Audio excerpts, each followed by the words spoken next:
네, 진시원 부산대 교수님 그리고 김범준 교수님 두 분 모셨습니다. 반갑습니다. 네, 안녕하십니까.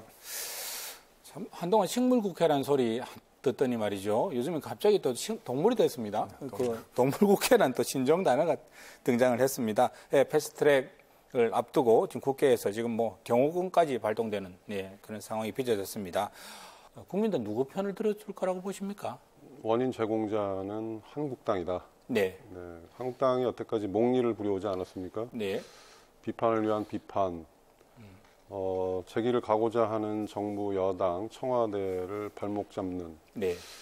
이런 판을 깨는 행동을 계속해야 하는데 이제 그것을 넘어서서 패스트트랙이라는 상당히 우리 정치사에서 의미가 있는 이런 4개의 개혁 법안에 대해서 이제는 목리 수준을 넘어서서 네. 이 뭐 강제 구금에 사람을 또 가둬놓고 네. 또 강제적으로 또 점거도 하고 이제는 폭언 그다음에 또 몸싸움 이제 불법적인 일까지 자행을 하고 있는데 도대체 의회 민주주의가 무엇을 하는 것인가 이런 식의 정치로 어떻게 민생이 살고 나라가 살겠는가 국민들 상당히 지금 실망스러워하고 꼴불견이라고 보고 있는 것 같습니다. 어떻게 보십니까? 이게 제가 어제 TV를 종일 보면서 예전에 2004년도죠. 노무현 대통령 탄핵 당시에 그때 국회에 제가 당시에 국회의원 보좌관이었어요. 네. 그때 모습이 15년 만에 상기가 됐습니다. 야, 대한민국 국회는 15년 동안 하나도 변한 게 없구나. 오히려 더하구나 그때보다. 네. 어제 보니까 파우로도 등장하고 뭐 도끼도 등장하고 지금 우리 앵커께서는 어느 쪽이 잘못이 더 크냐 말씀하시는데 네.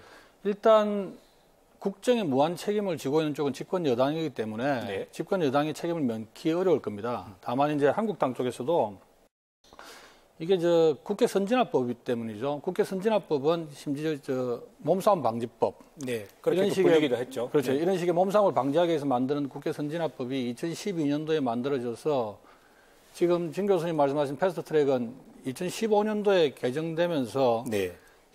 시급한 민생 현안을 다루는 법안이 자칫 장기 표류화되는 걸 막기 위해서 패스트트랙을 지정했던 거고 네. 가장 최근까지 패스트트랙으로 지정됐던 법들은 뭐 김용균법 같은 거, 네. 사회적 참사 방지법, 그다음에 네. 유치원 3법 네. 이런 시급한 민생 현안을 다루는 법은 패스트트랙에 올려서 처리한 게 맞을 겁니다. 근데 저는 어제 계속 보면서 어떤 생각이 드냐면 왜 집권 여당이 이 난리를 치면서 저렇게 할까? 도대체 지금 다루고자 하는 선거법은 국회의원들 배지 다루는 법이에요. 네. 그다음에 또 고위공직자 공수처법 이것도 네. 국민들의 일반 민생하고는 전혀 상관없는 고위공직자들 수사 관련한 법인데 실제 국민들하고 아무 민생하고 아무 관련이 없는 이런 법들을 왜 그렇게 몸싸움을 하고 난리를 치면서 처리를 하려고 하는지 이유를 모르겠어요. 결국엔 궁극적으로 이런 잘못들도 다 집권 여당의 책임을 지게 돼 있는 거죠. 네. 단초를 한국당이 제공하고 안 하고 문제가 아닙니다. 지금 국민들이 국회를 얼마나 우습게 보겠어요. 결국엔 이게 다 집권 여당하고 청와대 책임일 수밖에 없는 겁니다. 교수님 지금 민생과 관련 없는 사개법안이다 이렇게 말씀을 하시는데 사개법안이 민생과 심각하게 관계가 있죠. 선거법 제도가 비례성이 높아지고 사표가 줄어야지만이 정당 구조가 바뀌고 정당 구조가 바뀌어야지 우리 정치가 사는 것이고 이런 정치판이 있기 때문에 지금 이걸 바꾸기 위해서 선거제도를 개혁해야 되는 것이죠. 이게 안 바뀌고 있으면은 계속해서 우리 정치는 이 거대 양당 구조에 빠져서 늪을 빠져나오기 힘든 것이거든요. 그래서 이거는 분명히 민생과 아주 밀접하게 관계가 있는 부분이고 공수처 신설하고 검경 수사권 조정도 마찬가지입니다. 대한민국 민주공화국이라고 우리가 그렇게 외쳤었죠. 민주공화국에서는 모든 국민들이 동등한 권리를 누리는 곳입니다. 그런데 이렇게 특권이 판을 치고 그 특권자들이 진실을 덮고 은폐시키려고 하고 이런 것들을 막기 위해서는 검경 수사권 조정하고 공수처 신설은 반드시 필요한 것이죠. 이게 민생과 관계없다라는 말은 이해하기가 좀 힘듭니다. 국민들은 연동형 비례대표제가 뭔지도 몰라요. 이 선거제도가 어떤 방향으로 바뀌는지도 모릅니다. 이 법이 국민들이 내용도 모르는 법을 자기들끼리 만들어서 배지를 이쪽으로 옮길 것인지 저쪽으로 옮길 것인지 그런 내용을 얘기하고 있는데 이게 지금 당장 민생하고 관련 있는 법이에요?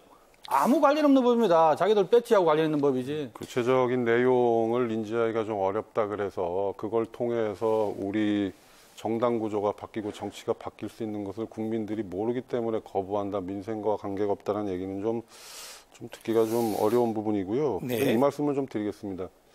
발목을 잡는 분들이 계시는데 정당이 있는데 발목 잡은 원인 제공자는 계속 2차적인 책임이 있을 뿐이다라는 얘기라고 1차적인 책임은 국정을 쥐고 있는 정부 여당과 청와대에 있다 이런 얘기를 계속 하시는데 저는 기본적으로 지금 우리 민주주의가 서로 존중도 하지 않죠. 대화도 하지 않죠. 타협도 없죠. 양보는 더더욱이 없습니다. 그럼 마지막 의견 수단이라는 건 다수결인데 이제 다수결마저도 거부하는 것이거든요. 사당이 합의해서 민주적으로 결정을 했으면 더 이상 대화와 토론이 안 된다면 다수결이라는 최종 수단이 민주적인 것이죠. 알겠습니다. 네. 예, 이 대목에서 국민들의 생각은 어떤지 여론조사 한번 보시겠습니다. 일단 패스트트랙에 대해서는 긍정적 평가가 과반을 넘은 걸로 나왔어요. 부울경 지역, 우리 PK 지역에서는 반대로 또 부정적인 평가가 긍정적인 평가보다 높게 나왔습니다. 이에 대해서 나경원 원내대표죠. 한국당 크게 반발하기도 했는데 개혁 법안이라고 물어서 그래서 여론이 호도된 것이다. 또 이런 입장을 내놨습니다. 실제로 그렇다고 보십니까? 자유한국당을 뺀 여야 사당이 합의한 것에 대해서 어떻게 생각하느냐. 네. 자유한국당에 포함된 합의안이 나왔으면 어떻게 생각하냐. 이렇게 물어보면 결과가 완전히 달라졌을 거란 얘기입니다. 그래서 지금 리얼미터가 묻는 방식에 따라 가지고 결과가 정말 엉뚱하게 나와요. 일단 긍정평가가 50%를 넘은 거에 대해서 일단 김 교수님은 부정적이고 아주 부정적입니다. 받아들이기 힘들다는 입장이시고요. 어떻게 보십니까? 저는 이 정당들이 매번의 여론조사에 대해서 달면 삼키고 수면 뱉는 그러면서 자꾸 여론조사 탓만하는 이거에 대해서는 좀 문제가 있는 것 같고요. 한국당과 민주당의 진영 논리가 지금 상당히 강화되면서 네. 이 양대 진영으로 유권자들의 이 지지도가 지금 빨려 들어가는 거거든요. 그래서 나머지 정당들의 그 소수 군소 정당들의 지지율은 지금 감소하고 있습니다. 이런 상황인데 진영 논리가 강화되면서 이슈별로 지금 빠르게 의견이 지금 갈리는 것이거든요. 그래서 요동치는 것 같지만 여론조사가 그래도 그 안에는 우리 시민들의 여론이 반영돼 있다라는 걸 우리는 또 인정하지 않을 수 없다. 이 부분을 말씀드리고 싶습니다. 어떻게 보십니까? 지금 패스트트랙이 내년 봄까지 가서 실제로 연동형 비례대표제라든지 이런 부분들이 적용이 될 걸로 보십니까? 어떻게 보십니까? 저는 나경원 대표가 요즘 좀 말이 좀 너무 스스로의 퇴로를 차단하고 있다. 네. 이 원내대표는 자신의 말에서 활로를 여지를 남겨놔야 되는 것이거든요.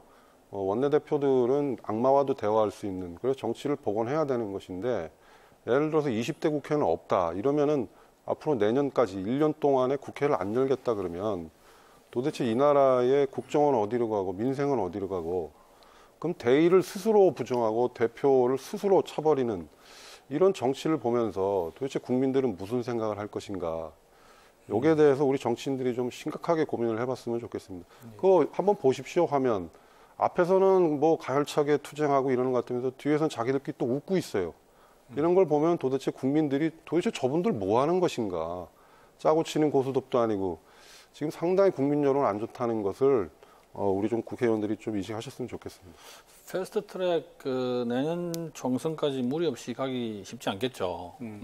공수처법은 어떻게 진행될 수도 있을 겁니다. 공수처법은 좀 여당이 막 강하게 드라이브를 걸고 진행될 수 있는데 일단 선거법을 아무리 패스트트랙에 태워도 이게 최단 270일, 최장 330일 정도가 걸리는데 이게 내년 3월 달쯤이에요. 내년 3월 달쯤이면 내년 4월 총선을 앞두고 거의 예비후보 등록을 해서 열심히 선거운동하고 있을 때죠. 네. 이때 불과 선거를 한 달 앞두고 개정된 선거법 그걸 가지고 선거제 개편을 적용해서 지역구를 조정한다. 네.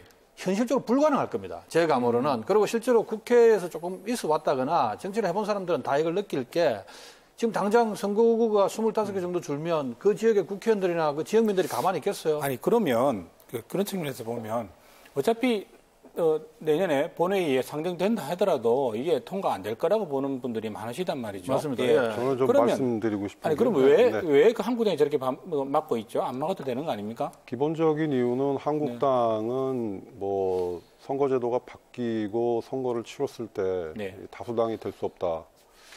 예를 들어서 지금 뭐 바른미래당도 9명의 의원들이 한국당과 뭐 통합을 하든지 말든지 빼면은 민주당, 정의당, 평화민주당, 그다음에 바른당에서 국민의당 계열까지 다 합치면은 민주개혁 진보 진영의 의원들이 상당히 많아지게 되죠. 이렇게 되는 게 지금 한국당으로서는 상당히 불안한 것이고 받아들일 수 없는 것이고 그런데 보수가 축소되고 고립될 것이다. 네, 그 부분에 대한 우려가 있는 것인데 선거제도가 개혁되는 것을 본질적으로 반대하는 초당적 차원에서 반대하는 건 한국당이죠. 민주당 의원 몇 분 가지고 그렇게 이 침소봉대에서 한국당 얘기는 쏙 빼고 그렇게 얘기하시면 안 되는 거고요. 그 부분은 좀 우리가 좀 얘기를 하고 가야 될 것 같습니다. 네. 이게 아까 우리 저 앵커분이 말씀하신 것처럼 네. 이게 빤히 선거제 개편안이 통과가 안 될 건데 왜 저렇게 할까? 네. 지금 제왕적 대통령제라고 해가지고 대통령이 무소불위의 힘을 가지고 휘두르는 걸 어떻게든 견제하기 위해서 강력한 야당이 필요한데 이 야당을 다 쪼개놓으면 한 야당이라도 반대하면 안 되는 거죠. 그러니까 보수가 통합을 하면 선거에 자기들이 진다는 걸 알기 때문에 보수를 분열시키고 그대의 야당이 생기면 본인들이 국정 운영을 하는데 차질이 있다는 걸 알기 때문에 정당을 다 쪼개는 거예요. 이런 이면이 있기 때문에 한국당이 지금 결사적으로 반대하는 거죠. 그 당장 국회의원 숫자 몇 개 줄고 늘고 이게 문제가 아닙니다. 알겠습니다. 그러니까 모든 재정당의 이해관계가 다 틀린 거죠. 양당제의 기득권을 뺏기는 게 싫은 것이고 지금 양당제가 우리 정치를 이렇게 만들고 있지 않습니까? 지금 국회에서 전 난리를 치고 막장 정치를 보이고 있는데 그래서 다당제로 가자는 얘기죠. 그 며칠 전에 지지난주에도 우리 부산의 정치학자들 한 6분이 모여서 얘기를 했었는데 부산시민대학에 와서 한 분 빼고 나머지 분들이 다 다당제로 가는 게 한국 정치를 바꾸는 지름길이라는 다당제가 합의가 나은지 있었어요. 양당제가 나은지에 대한 건 확실히 검증된 바도 아니고 그리고 실제로 정치 선진국이라고 하는 영국이나 미국이나 프랑스 같은 데서도 비례대표 제도 자체가 없어요. 그리고 지금까지 우리가 다당제를 못 해가지고 정치가 후진국이 된 게 아닙니다. 알겠습니다. 예. 정치학자들 말씀하시는데 저도 정치학자예요. 아, 그러시죠. 알겠습니다. 예, 지금 뭐 다당제냐 혹은 양당제냐 이 부분에 대해서는 뭐 철학적 논의까지 들어가야 되는 부분이 있어서 그 부분은 또 다음에 시간이 되면 말씀 나누기로 하고요. 뭐 이런 와중에서 또 어제 국회의장실에서는 참 난감한 상황이 벌어졌다고 하지요. 저 대목이죠. 문희상 국회의장이 나가려고 하니까 임이자 의원이 앞을 가로막았고 뭐 이 와중에서 성추행 논란이 빚어졌습니다. 네. 아직 결혼도 안 했는데라고 또 송희경 또 의원이 모멸감을 줬다. 또 이채익 한국당 의원이 또 저렇게 이야기를 했단 말이죠. 이게 지도 못하고 울지도 못하고 이런 상황이 어제 벌어졌습니다. 이게 뭐 참 저분들이 국회의원 맞나? 어떻게 저럴 수 있을까 하는 생각했을 거면 상당히 국민들이 실망하시고 한국 정치가 이대로는 안 된다는 생각을 많이 하셨을 것 같습니다. 예. 네. 저는 어제 보면서 이게 사안의 본질은 가려지고 내용이 너무 희화화되는 것 같다. 그래서 좀 답답하더라고요. 왜냐하면 이미자 의원 같은 분은 지금 자유한국당 보수정당의 어떤 보배 같은 사람이죠. 개인적으로 인연은 없지만 그런 얘기가 많습니다. 노동운동가 출신이고, 그다음에 또 경기도 안산에서 기초의원 하셨던 분이에요. 네. 그리고 경북 상주가 고향이신데 아주 정말 낮은 곳에서 성장한 입지전적 인물이죠. 동료 의원들이 임리자 의원을 두둔하는 과정에서 요새 말로 뭐 의문의 일패 이런 걸 당한 것 같은데 저는 말씀드리고 싶은 건 이 보수정당, 자유한국당 내에도 여성이나 뭐 또 노동계나 또 지방대 출신이구나 이런 상대적 약자들을 지지하거나 대변할 수 있는 인물들이 보수정당에도 있고 앞으로도 이런 분들이 더 많이 보수정당에 들어와야 된다고 생각합니다. 이번 일을 계기로. 알겠습니다. 문희상 의장이 또 병원에 입원해 있는 상황이라서 이 부분도 신경이 안 쓸 수가 없는 부분인 것 같습니다. 그런가 하면은 어제 박근혜 전 대통령의 형 집행 정지 신청에 대해서 법원이 결국 이제 불허 방침을 내렸단 말이죠. 편지 한 장이 요즘 화제입니다.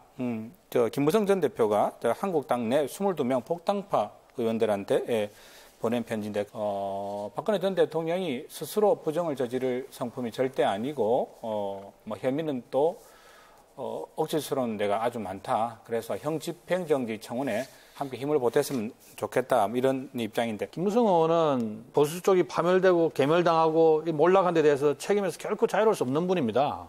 다들 그렇게 인식하고 있어요. 그런데 박근혜 대통령 어제 말씀은 박근혜 대통령 탄핵을 주장은 하긴 했지만 사법 처리를 주장하지는 않았다. 이렇게 말씀하시더라고요. 옛날 연예인 중에 그런 분이 있었습니다. 음주는 했는데 음주운전은 안 했다. 그러다가 아주 문매를 맞았죠. 네. 저는 김무성 의원이 저렇게 말씀하시는데, 좀 다른 뜻이 있다고 봅니다. 우선, 지금 결정적으로 지금 친박계하고 소원해졌었죠. 네. 김무성 의원이 계속 친박계하고 소원해졌는데 모적이라는 이야기까지 듣고 있는 맞습니다. 상황이니까요. 친박 네. 의원들은 공공연하게 김무성 의원을 비난을 해요. 네. 김무성을 비난하고 또 친박 그리고 또 박근혜 지지층은 김무성 의원에 대한 비난의 수위가 상당히 높습니다. 네.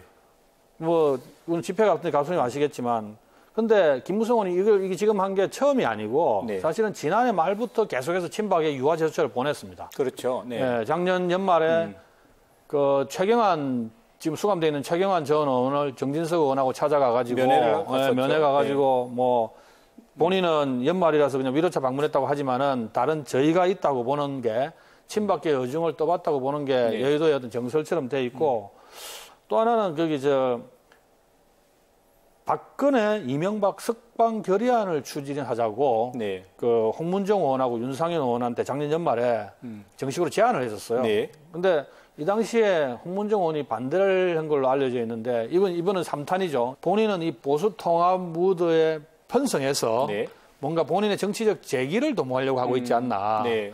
지금 뭐 보수 통합의 그 키를 쥐고 그 문제를 해결해 나가는 모습을 보여주려고 한다. 그렇게 하시는 것 같아요. 본인이 네. 이제 보수 통합에 편성이 되는지 뭐 키를 쥐는지 알겠습니다. 모르겠지만 예. 어쨌든 이참에 네.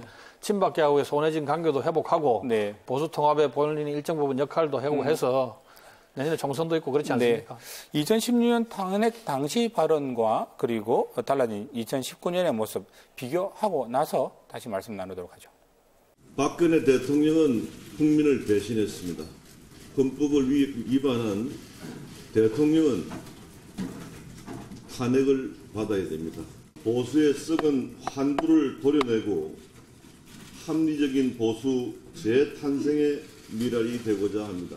보수 결집의 중심으로 거듭나면서 재기에 성공할 수 있을 거라고 보십니까? 중심이 되기는 어렵죠. 네. 왜냐하면은 보수의 중심은 바른미래당이 못 됐고 바른미래당의 바른정당 계열은 지금 당을 나와야 되는 이런 상황입니다. 그래서 네. 중심이 되기는 어렵습니다. 중심은 황교안 체제고 네. 그리고 황교안 체제를 중심으로 해서 한국당이 30% 지지대까지 지금 끌어올린 것이거든요. 그래서 주류는 낼 수 없다. 근데 이번에 뭐 형집행정지를 신청하는데 이제 뭐 서명도 하고 이런 행보는 원래 안 되리라는 것은 알고 있었죠. 국민 정서에 이렇게 안 좋고 그런 상황에서 해줄 수는 없는 것인데 이건 이제 그 박근혜 전 대통령의 지지층들을 좀 결집을 하고 더 중요한 건 이제 이 보수 대통합에서 박근혜 대통령을 탄핵했던 분들의 면피용이거든요. 그래서 그런 측면에서 좀 이해를 한다면 이 주류가 되기는 어렵다. 그리고 주류뿐만이 아니라 본인 스스로도 김무성 전 대표는 보수 재건을 위해서 내년 4.15 총선 안 나오겠다고 또 선언을 했었거든요. 그렇죠. 네. 근데 그 말을 또 어떻게 뒤집을 것인가 그 부분이 남아 있고요. 뒤집을 수도 있다고 보시네요. 네, 지금 뭐 이 상황에서는 뭐 뒤집겠다라는 의도가 좀 있으신 것 같고요. 지금 상황에서는 이렇게 활동을 하시는 우리 김 교수님 말씀하신 대로 지금 이제 세 번째 러브콜 아닙니까?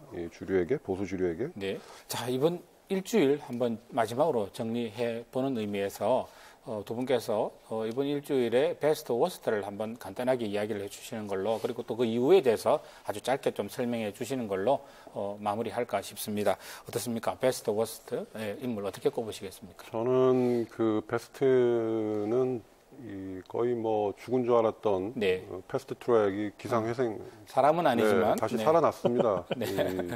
그게 이제 바른미래당이 있었고 네.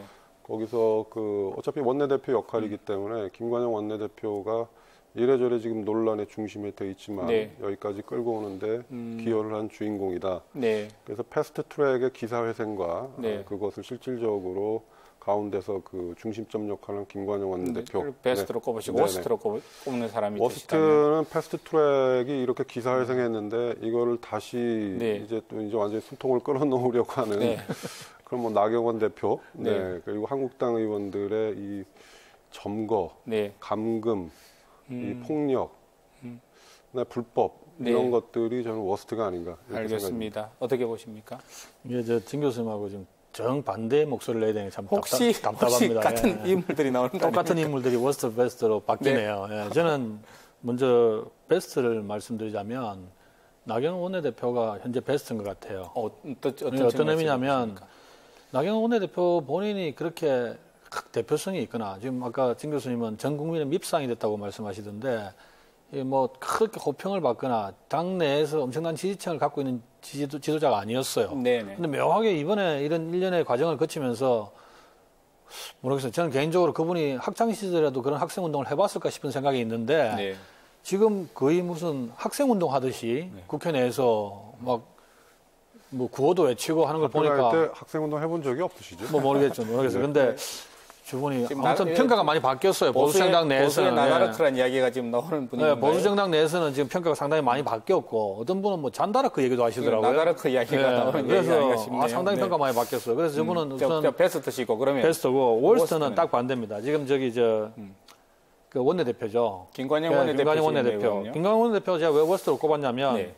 그 사보임 논란에서도 보는 것처럼 기본적으로 본인이 기존의 국회 모든 관행을 다 깨부수고 있어요. 기존의 국회의 관행은 선거법 관련해서는 만장일치가 전제했는데 그것도 깨부쉈죠. 사보임 관련해서는 지금 법을 어겨가면서 특별한 어떤 질병이나 어떤 정말 특별한 이유가 없는 한 개인 국회의원의 의사를 존중해 주는 건데 그것도 다 깨부쉈죠. 네. 이 부분에 있어서 아마 오늘 제가 듣기로는 오후 5시에 그 바른미래당 긴급 원내 의총을 한다고 하는데 본인도 이 부분에 대해서 책임을 질 거고 책임을 물어야 되고 지금 진행되고 있는 패스트트랙과 관련한 이 국회 동물국회가 만들어지게 된 데 대해서 나중에 역사에서 두고두고 이 사람은 아마 문제에 대해 지적을 당할 수밖에 없을 겁니다. 이주의 워스트 정치인 같아요. 네.